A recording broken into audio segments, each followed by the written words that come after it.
तो let's start. चलिए आज हम लोग लास्ट डे हम लोगों ने चैप्टर 1.1 का एक्सरसाइज 1.1 का हम लोगों ने 4 का 4 तक कंप्लीट कर लिया था, ठीक है।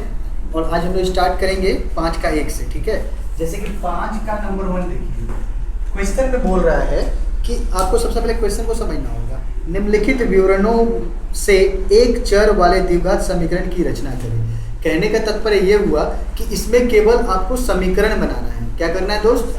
समीकरण बनाना है, सॉल्व करने की ज़रूरत नहीं है। किसके अनुसार? बुक के अनुसार। बट मेरे अनुसार आपको इसको सॉल्व करके दिखाना है। मेरे अनुसार आपको इसको सॉल्व करके दिखाना है।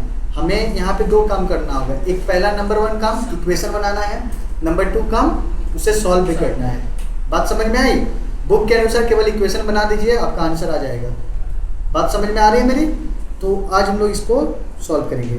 नंबर 1, 42 को ऐसे 2 भागों में विभक्त करें कि एक भाग दूसरे भाग के वर्ग के समान हो। इसका मतलब क्या हुआ? 42 एक नंबर है 42, जिसे 2 भाग में डिवाइड करना है, ठीक है। डिवाइड इस तरीके से करना है कि एक जो भाग होगा, दूसरे भाग जो होगा वो एक भाग दूसरे भाग के वर्ग के समान होगा। वर्ग क्या होता है? Whole square. मेरी बात समझ में आ रही है? तो हम मान लेंगे कि माना पहला भाग बराबर क्या हो गया? x, तथा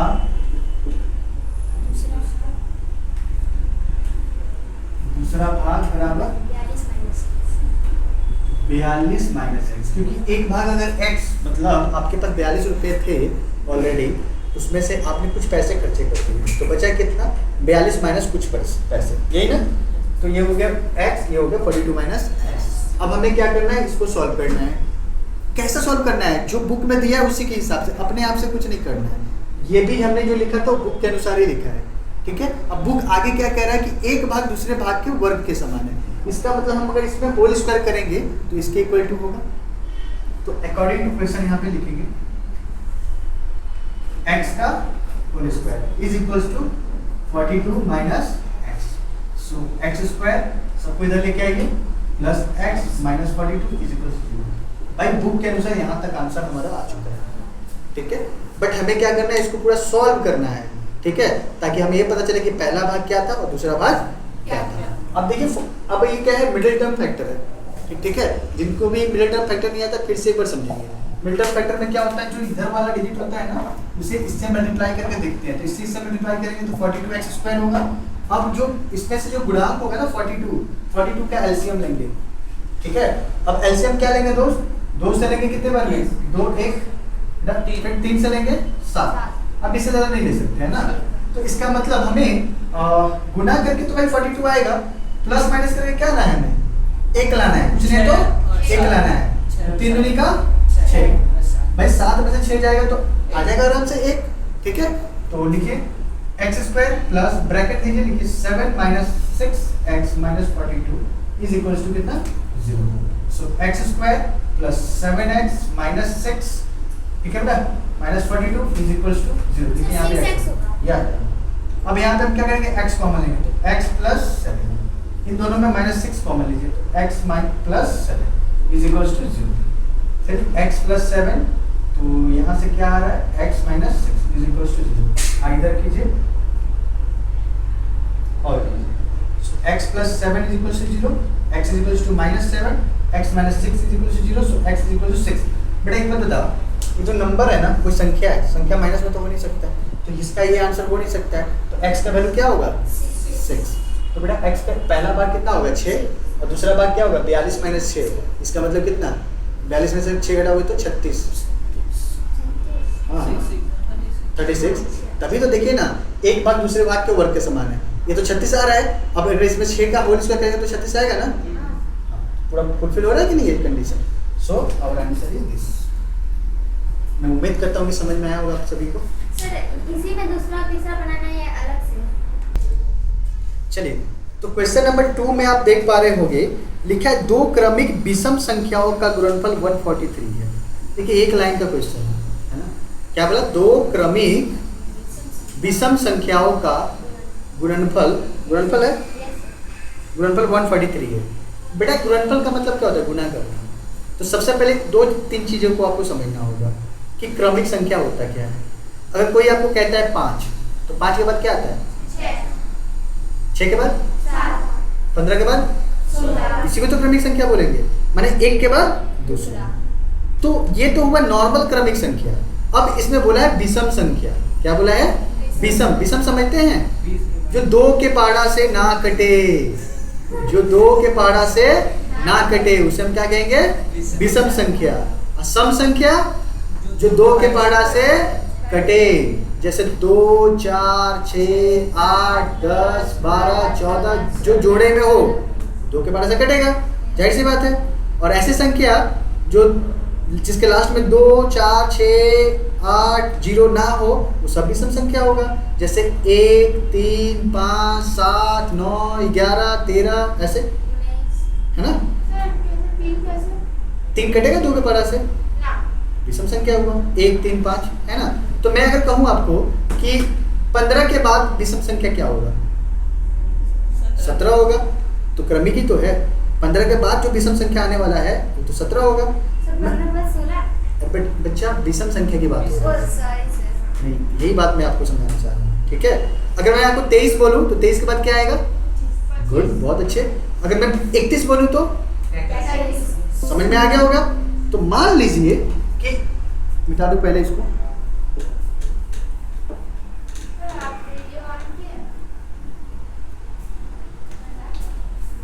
नंबर 2, माना पहली विषम संख्या बराबर x। तो ये पहली विषम संख्या हो गया। इसलिए इसके बाद वाली विषम संख्या ना, संख्या बराबर। बेटा एक बात बता, पहली विषम संख्या और उसके बाद वाली विषम संख्या का गैप कितना होता है? 2 का गैप होता है। भाई मैंने बोला 31, 31 के बाद आप बोला था 33, 31 के बाद 33 बोल रहे थे ना, कितना जोड़ रहे थे? 1 के बाद 1 के बाद 3 ना, 5 के बाद सब में देखिए 2 जुड़ रहा है। तो इसके बाद वाला में 2 जुड़ेगा ना अभी। और अकॉर्डिंग टू क्वेश्चन क्या बोल रहा है दोस्त कि इनका गुणनफल माने x गुना x प्लस 2 बराबर कितने के इक्वल बोल रहा है? 143। बात समझ में आ गई? चलिए अब सॉल्व करते हैं। तो इससे मल्टीप्लाई करेंगे तो क्या होगा? x square plus 2x minus 143 is equal to कितना बेटा? 0। अब मैंने क्या बताया था? 143 का एलसीएम लेते हैं। ले लीजिए 143 का एलसीएम, ठीक है? 2 से कितने बनेगा? 2 छके नहीं, 2 से नहीं कटेगा बेटा, 3 से कटे 11 से कट जाएगा। देखिए 11 कम 11 दिया 33। बेटा 13 और 11 आ रहा है, तो 13 से 11 जाएगा तो 2 आ जाएगा, आराम से आ जाएगा ना। तो फैक्टराइज हो गया x square plus 13 minus 11 x minus 143 is equal to 0। x square plus 13x minus 11 x minus 143 is equal to 0।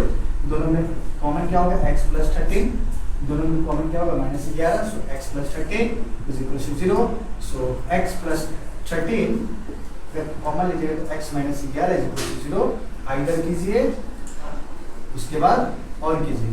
So x plus 13 is equal to 0, so x is equal to minus 3 and x minus 11 is equal to 0, so x is equal to 11। बेटा ये होगा क्या? ये नहीं होगा, कौन सा होगा? 11 होगा। सो पहला संख्या 11, दूसरा संख्या 13। पहला संख्या 11, दूसरा संख्या 13। भाई 11 में 13 को मल्टीप्लाई करके देखिए तो आता है कि नहीं? 143 आ जाएगा, क्योंकि 11 और 13 का तो है ही है मल्टीप्लाई। क्लियर? चलिए, तो मैं उम्मीद करता हूँ कि ये क्वेश्चन समझ में आ गया होगा। नंबर 3 की तरफ देखिए। 2 क्रमिक संख्याओं वर्गों का, देखिए संख्याओं का वर्गों का होगा, ठीक है? चलिए गलत लिखा है। 2 क्रमिक संख्याओं के वर्गों का योग 313 है। देखिए यहाँ पे क्या बोला? ना ही सम बोला है ना ही विषम बोला है। इसका मतलब वो क्रमिक संख्या की बात कर रहा है, ठीक है? तो अगर हम यहाँ पे विषम वाली बात हटा देंगे, ठीक है, विषम वाली बात हटा देंगे और यहाँ पे क्या लिखना होगा? हमको 1 लिखना होगा। क्या लिखना होगा दोस्त? 1, क्योंकि यहाँ पे ना ही सम का बात किया ना ही विषम की बात कर रहा है, तो 1 के बाद ही 1 आएगा। तो पहला अगर 13 है तो दूसरा 14 होगा। मेरी बात समझ में आई? तो इसका मतलब ये संख्या बराबर x प्लस 1।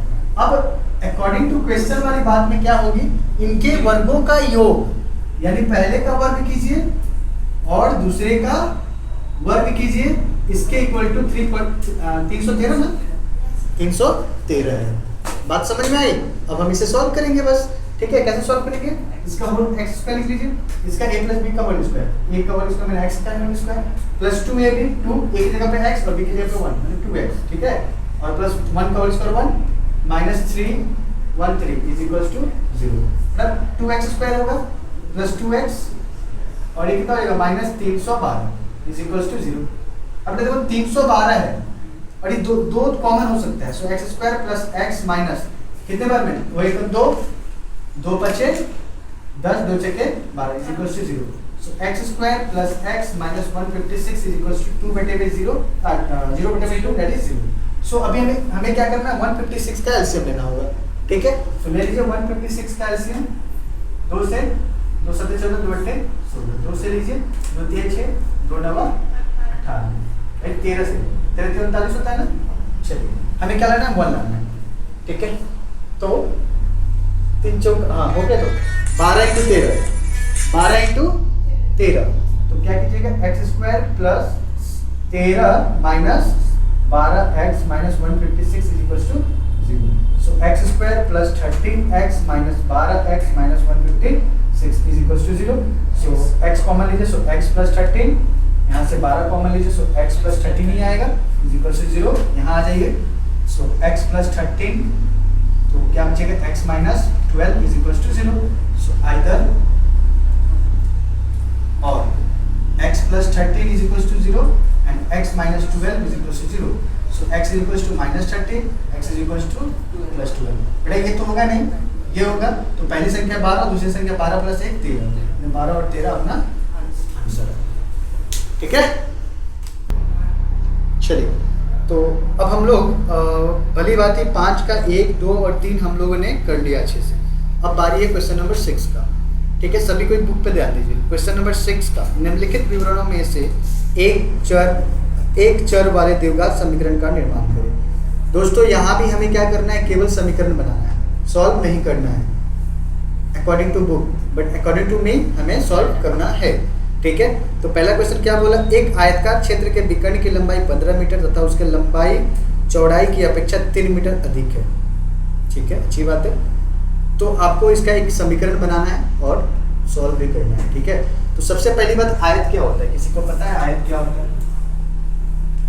ये बात यहाँ पे आ जा रही है क्षेत्रमिति की, ठीक है, उसको मेंसुरेशन का पार्ट बोलते हैं, ठीक है। तो थोड़ी सी हम लोग आयत के बारे में जानेंगे, वैसे मैंने बहुत बार आप लोगों को बता रखा है, फिर भी कर देंगे। 5 का 1 ये दोस्तों आयत होता है, ठीक है। आयत क्या होता है, जिसके आमने सामने की भुजा क्या होती है, बराबर होता है। आप देख पा रहे होंगे, ये भुजा के बराबर है, ये भुजा के बराबर है, ठीक है। तो जो बड़ी वाली भुजा है उसे हम लंबाई कहेंगे, जो छोटी वाली भुजा है उसे हम चौड़ाई कहेंगे, ठीक है। यहाँ पे एक विकर्ण का जिक्र हुआ है, किसका जिक्र हुआ है, विकर्ण। तो दोस्त कहेंगे विकर्ण हो सकता है क्या, तो ये विकर्ण हो गया। आप इसका नाम ले दो A B C D। अब इसमें बोला है कि लंबाई जो है ना, चौड़ाई, हाँ लंबाई चौड़ाई की अपेक्षा 3 मीटर अधिक है, ठीक है। तो हम मान लेंगे, माना चौड़ाई बराबर क्या लिखेंगे, चौड़ाई बराबर x, इसलिए लंबाई क्या होगा, लंबाई हालांकि हमेशा चौड़ाई से ज्यादा होगा, और बोल भी दिया 3 मीटर अधिक है, इसका मतलब x प्लस 3। अब हम इसे फिगर में देखते हैं, फोटो में, फोटो में क्या पे क्या है, चौड़ाई, तो इसके हम x बोल सकते हैं, लंबाई उसको x प्लस 3 बोल सकते हैं। बेटा ये हमें पता है और ये पता है, हम ये निकाल सकते हैं आराम से, कैसे, पाइथागोरस थ्योरम से, h square equal to p square plus b square. मैंने ट्रिग्नोमेट्री भी पढ़ा रखा है आप लोगों को, ठीक है। सो ट्रिग्नोमेट्री कंसेप्ट से अकॉर्डिंग टू क्वेश्चन क्या बोलेंगे, h square is equals to p square plus b square. अब h कौन सा है, ये h है, मतलब BD का होल स्क्वायर, और परपेंडिकुलर ये है यानी DC का होल स्क्वायर, और बेस कौन सा है, BC का होल स्क्वायर। अब हम यहाँ पर फॉर्मूला रखेंगे, ठीक है। BD मतलब क्या, बेटा विकर्ण दे दिया, देखिए 15 दे रखा है बुक में, हम ध्यान से देखिए, तो लिखेंगे 15 का होल स्क्वायर। DC कितना है, DC x है, x का होल स्क्वायर, और BC कितना है, x प्लस 3 का होल स्क्वायर, ठीक है। अब अब इसे हम सॉल्व करेंगे। सो इसको इधर लिखिए एक्स स्क्वायर प्लस इसका a प्लस b का होल स्क्वायर कीजिए। सो a स्क्वायर 2ab 2 का 6x प्लस 3 का 9 हो गया इज इक्वल्स टू 15 का होल स्क्वायर 225 होता है, सभी को पता होगा। ठीक है, 15 को 15 में गुना करोगे तो 225 आएगा। अब सबको इस तरफ लेके आओ, x square 2x square plus 6x plus 9 minus 225 is equal to कितना 0। सो 2x स्क्वायर प्लस 6x, भाई इससे सब्ट्रैक्ट कीजिए। ठीक है, 9 घटेगा तो 216 ना, 216 इज इक्वल टू 0। यहाँ आ जाइए। अभी इसमें कॉमन क्या लेंगे, 2 कॉमन लेंगे तो क्या आएगा x square plus 3x minus 108 is equal to 0। So x square plus 3x minus 108 is equal to 0 बेटे में, तो दैट इज 0। बेटा 108 का हम क्या करना होगा, हमें एलसीएम करना होगा। ठीक है, तो 2 से करेंगे 54, 2 से करेंगे 27, फिर 3 से करेंगे 9, फिर 3 से करेंगे 3। लाना कितना है बेटा, 3 लाना है। ठीक है, तो चलिए देखते हैं, ट्राई करते हैं। 3 का 9, ठीक है, यहाँ तक 9 रखिए, 9 दूनी 18 कर लीजिए, 9 दूनी 18, 6 नहीं होगा, 4 3 12, 12 में से 9 जाएगा, आराम से आ जाएगा 3। गुड, बहुत अच्छे। एक्स स्क्वायर प्लस 12 माइनस 9, 12 9 108 होता है, ये सभी को पता है। x minus 108 is equal to 0। So x square plus 12x minus 9x minus 108 0। So दोनों में कॉमन क्या आएगा x, सो x प्लस 12, इन दोनों में कॉमन क्या minus 9, x plus 12 is equal to 0। So common क्या आएगा बेटा, x प्लस 2, यहाँ से क्या आएगा x minus 9 is equal to 0। So either और x plus 12 is equals to 0, so x is equals to minus 12, x minus 9 is equals to 0, so x is equals to 9। बेटा ये आंसर। ठीक है, तो ये किसका आंसर है, x किसको लेट किए थे, थोड़ा बताएंगे कोई, x किसको लेट किए थे हम लोग, ऊपर देखिए ना कहाँ पे, माना चौड़ाई, यानी x का वैल्यू 9 आया, यानी चौड़ाई का वैल्यू 9 आया है, तो लंबाई क्या होगा 9 plus 3, तो कितना हो जाएगा 9 plus 3 12, चौड़ाई लंबाई हो जाएगा 12 और चौड़ाई हो गया 9। समझ में आया होगा, गुड। चलिए, तो क्वेश्चन नंबर 2 की तरफ देखिएगा आप लोग। क्वेश्चन नंबर 2 कह रहा है कि कोई व्यक्ति 80 रुपया में कुछ किलोग्राम चीनी खरीदता है। भाई देखो, जब आप लोग मार्केट में जाते हो ना, 2 बातें आपके सामने आती है। क्या सामने आती है, एक तरफ आप पैसों को देख रहे होते हैं, एक तरफ सामान को देखते हैं। पक्का ये होता ही होता है, ठीक है, कि भाई इतना पैसा मेरा खर्चा हो गया, सामान इतना सा है, भाई इतनी सा पैसा में इतना सामान मिल गया। यही होता है ना, या तो पैसे ज़्यादा लगता है तो सामान कम लगता है, पैसे ज़्यादा लगता है तो सामान कम लगता है। यही बातें होती है जब सब्जी खरीदने जाते थे, कुछ भी खरीदने जाते हैं। ठीक है, यहाँ पे बात हो रही है कि 80 रुपया में कोई व्यक्ति कुछ किलोग्राम चीनी खरीदा, पता नहीं कितना खरीदा, लेकिन कुछ खरीदा है। मेरी बात समझ में आई, तो लिख लेंगे यहाँ पे, माना उसने 80 रुपये में x kg चीनी खरीदी। ठीक है बॉस, तो 80 रुपये में कितने किलोग्राम चीनी खरीदा दोस्त, x kg। ठीक है, अब मुझे एक बात बताइएगा, ठीक है, मैं आपको कहता हूँ कि आप 40 रुपया में, ठीक है, 5 किलो चीनी खरीद लीजिए। ठीक है, कैसे करके पड़ा पर के जी चीनी का मूल्य 250 रुपया पड़ा। 40 रुपये में 5 किलो आपने चीनी खरीदा। एक मैं मतलब बता रहा हूँ, ठीक है, चलिए 200 रुपये में आपने 200 रुपये में आपने 4 किलो चीनी खरीदा, तो पर केजी का रेट कितना होगा, कैसे पता चला आपको? 200 को ऊपर रखे, जितना पैसा आपका खर्च हुआ उसको ऊपर रखा आपने, और बटा में क्या रखा आपने, जितना चीनी आपने खरीदा। ठीक है, तो इसका मतलब प्रति केजी लिखेंगे, प्रति केजी चीनी का मूल्य बराबर, भाई कितने 80 रुपए की बात हो रही थी, पहले रुपया को ऊपर रखिए और जितना केजी खरीदे उसको नीचे रखिए, तो भाई इतना रुपया पर केजी। बोलिए, बात समझ में आई? नहीं समझ में आई? तुमने बोला ना कि 200 रुपए का आपने खर्च किया, 4 किलो चीनी खरीद के लाया, तो आप बोले सर 50 रुपए रखे, तो 200 यहाँ रखे होगे, 4 यहाँ रखे होगे, तभी तो काट के आया होगा। तो वही तो बात होगा, 80 रुपया में x किलोग्राम चीनी करता है। यहाँ पे यही पता है कि हमें पता नहीं कि कितने किलोग्राम चीनी है, इसलिए हमें यहाँ x मानना पड़ा है। तो प्रति किलो चीनी का मूल्य 80 बटा में x रुपया पर केजी कर लिया हमने। यहाँ तक समझ में आई? अच्छा, अब क्या कह रहे हैं अगले लाइन में देखिए, यदि उसी मूल्य में वे 4 किलोग्राम चीनी अधिक पाते तो प्रति केजी चीनी का मूल्य 1 रुपया कम होता। भाई उसी मूल्य पे उसने 4 किलो चीनी अधिक पाता तो, ठीक है, x किलो चीनी यहाँ पे है। अब 4 केजी चीनी अधिक मिलने पर प्रति केजी मूल्य भाई अब इसमें 4 बढ़ा देना है, तो पहले 80 रुपये में ही खरीदना है और यहाँ पे x प्लस 4 कर देना है रुपया पर केजी। तो इन दोनों में अंतर यही पड़ा है कि प्रति किलो चीनी का जो मूल्य था पहले जितना मिलता था अब उससे 1 रुपया कम मिल रहा है। अरे भाई हम लोग जब सामान खरीदते हैं ना तो देखते हैं ना, बोलते हैं कि भाई ये कितने के दिए, आलू कितने के दिए, तो बोलता भाई 12 रुपये किलो। अच्छा 5 किलो लेंगे 11 रुपये 10 रुपये करोगे, बोलता है भैया 5 किलो ले रहा तो चलो कर देते। तो जब आप क्वांटिटी में बढ़ते हो तो अमाउंट पैसा कम करता है ना प्रति केजी। तो वही बात हुआ, 4 किलो चीनी जब ये अधिक मांगा तो उसने 1 रुपये प्रति किलो चीनी पे दाम कम कर दिया। अब मुझे एक बात बताओ, ये बड़ा है कि ये बड़ा है? बड़ा कौन है दोनों में? ये बड़ा? अरे बेटा 80 नहीं है, 80 बटा में ये और 80 बटा में x, ये पूरी की हम बात कर रहे हैं। नीचे वाला छोटा है, नीचे बड़ा मतलब वो छोटा। मैंने बताया था ना, आप लोग एक चीज बता देते थे, एग्जाम्पल फिर से बताते थे। 8 नहीं लीजिए, 6 लीजिए, 6 बटा में 2 और 6 बटा में 3। बेटा दोनों में बड़ा कौन है? 6 बटे में 2, 6 बटे में 2। नीचे छोटा तो बड़ा, जिसका नीचे बड़ा वो छोटा, जबकि ऊपर में सेम होना चाहिए। तो भाई ऊपर में सेम है ना, जो नीचे में बड़ा वो छोटा, सॉरी जो नीचे में छोटा वो बड़ा, तो नीचे में छोटा ये है तो ये छोटा, ये बड़ा होगा, ठीक है। तो अकॉर्डिंग टू क्वेश्चन क्या करेंगे हम, 80 बटे में x माइनस 80 बटे में x प्लस 4 बराबर कितने के बराबर होगा? 1 के बराबर, क्योंकि 1 रुपया का अंतर पड़ रहा है।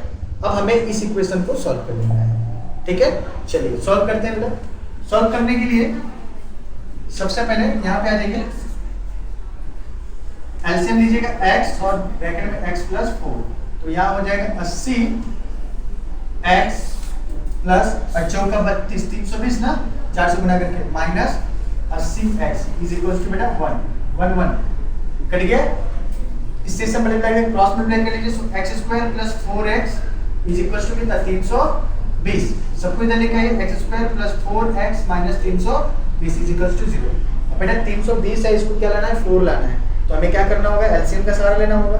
चलिए एलसीएम का सहारा लेते हैं, 320 2 से लीजिए कितने बार में 1 6 0, 2 से लीजिए 80, फिर 2 से 40, फिर 2 से 20, फिर 2 से 10, फिर 2 से 5, बेटा कितना लाना है 4 लाना।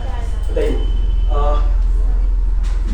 5 दूनी का 10, 10 दूना 20, ठीक है। 20 यहाँ पे रखिए, दुकान 4 4 दूनी 8 8 दूनी 16, 16 बिल्कुल 20 में से 16 जाएगा, ठीक है। चलिए x square plus 20 minus 16x minus 320 is equal to 0। So x square plus 20x minus 16x minus 320 is equal to 0। दोनों में कॉमन क्या होगा x प्लस 20, इसमें क्या होगा माइनस 16 कॉमन लीजिए, so x plus 20 is equal to 0। So देख लीजिए आप लोग x प्लस 20, तो यहाँ से आएगा x minus 16 is equal to 0 either और x plus 20 is equal to 0, so x is equal to minus 20, तो ये वो नहीं हो सकता है, ठीक है। So x minus 16 is equal to 0, so x is equal to 16, ठीक है बेटा। तो ये 16 मतलब क्या 16 केजी चीनी करता था, ठीक है।